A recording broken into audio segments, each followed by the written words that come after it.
few takeaways, and I try to somehow distill them for you here.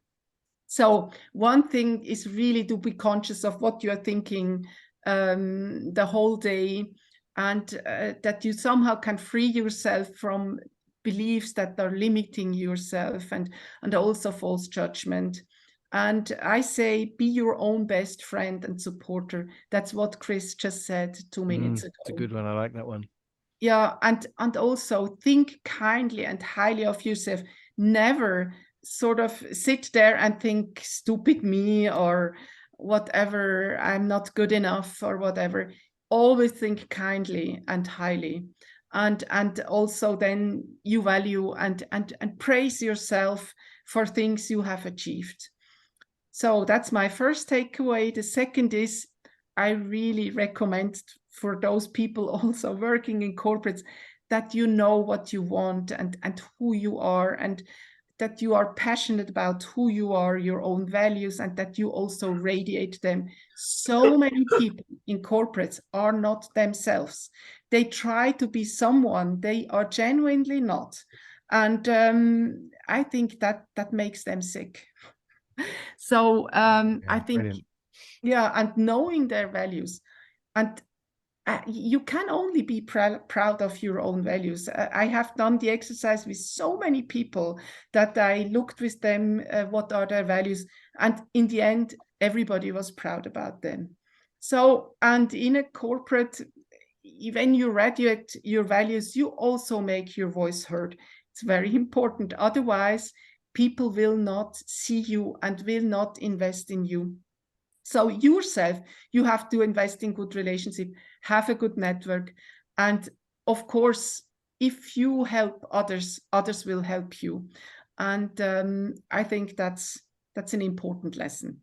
So number 3, I saw that so many times, and especially with older people in the workforce. They wait for someone who invites them to do something. In the beginning of the career, often people help you and help you to progress.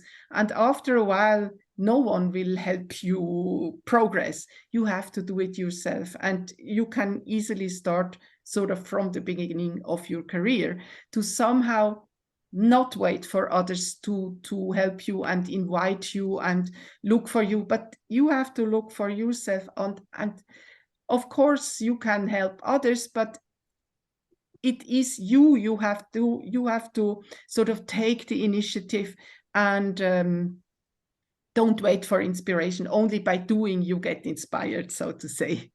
Then my 4th one is really, this has a bit to do with growth mindset and making people grow, and always seek the good in people and their strengths, and they will flourish afterwards. If you diminish people and if you try to work on only weaknesses, people will get smaller. So it's better to seek the good in people.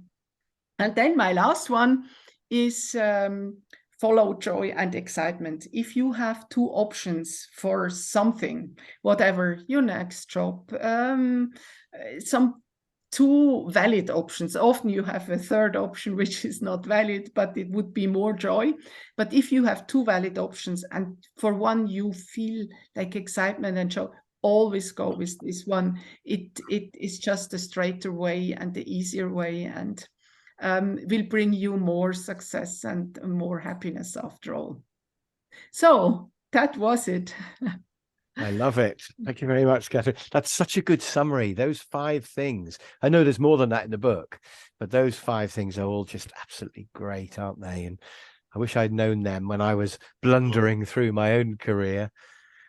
Because, you know, they all strike a chord. Like number 3, not waiting for other people, because quite often it's not in your boss's interest for you to have a good career. Your boss just wants you to stay where you are. So you wait forever for your boss to help you, you know. And it's not that they're evil, but they want a quiet life. You're good at your job. Just stay there, you know. And seeing the good in people. Often organizations make us see the bad, and it all becomes political, and we think, I haven't got time to help other people, I'm too busy helping myself.